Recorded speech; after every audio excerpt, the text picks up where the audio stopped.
Now, the one thing that you will need to pick up quite quickly with conditional formatting is the ability to remove any rules you no longer require, or even edit some that you wish to change. This is because as you add more and more rules through the drop box at the top on the home ribbon, each of these rules is added and compounded onto a cell. It doesn't replace any existing conditional formatting. Obviously, that could lead to a conflict in what the result should be, but the most recent value is the one that then gets applied. How we manage our rules is from the conditional formatting menu on the home ribbon, and we can come down and we have an option to clear the rules. Now that can clear the rules from the selected cell or cells, or clear the rules from the entire sheet.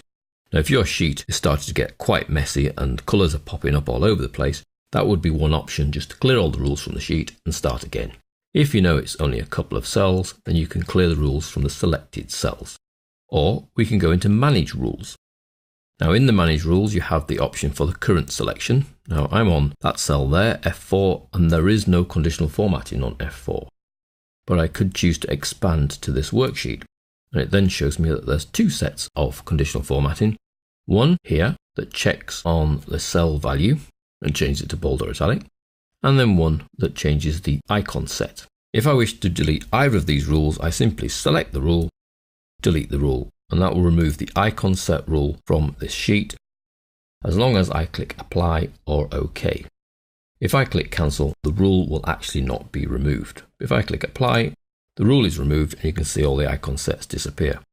If the other cell rule I want to edit, I can double click or click Edit Rule. It will take me into the same place. And you can see that this will format only those cells where the cell value is between I3 and I4 by making it bold and italic. Well, I could change that formatting. Let's add some colour in. I'm going to go brown in the background as well, actually a bit lighter. Lighter blue in the background. OK. OK. OK. And you can see that the cell that effectively is affected by those formatting rules has gone with a light blue background. Now the option I had up here when managing those rules, you could see that that only refers to C4. So only C4 is having this rule applied to it. Well, I can expand that as well from within the Rule Manager by selecting all of those cells, going back to the Rules Manager. OK. And then we see that two of them fall into the criteria, falling between 25 and 100. So that's conditional formatting, manage rules. I can manage the current selection, I can manage the current worksheet, I can even manage other worksheets without going to them. So I could have a look at February and see what rules are on there. And there's 4 data bars that apply to different ranges. And I can edit those options and I can see that I can have control over the data bar, the colour that's been used. Now when I went from the little drop list at the top, I only had a choice of 6 colours. Now I can choose and play around with lots of colours. So I could change the colour there from a solid to a gradient fill. I could change the border, it currently has no border. Let's add a border in a sort of dark yellow colour. And then OK. Brings me back to the Sheet Feb Editing Rule Manager and I can see that the bar looks different.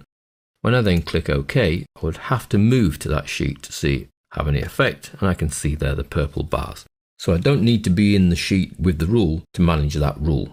The only caveat I would add to conditional formatting is the rules do build up quite quickly, and to look at managing them quite regularly if you need to lose any of the rules. So it's conditional formatting, manage rules. That's just the cell I'm on. This worksheet has 4 data bar rules.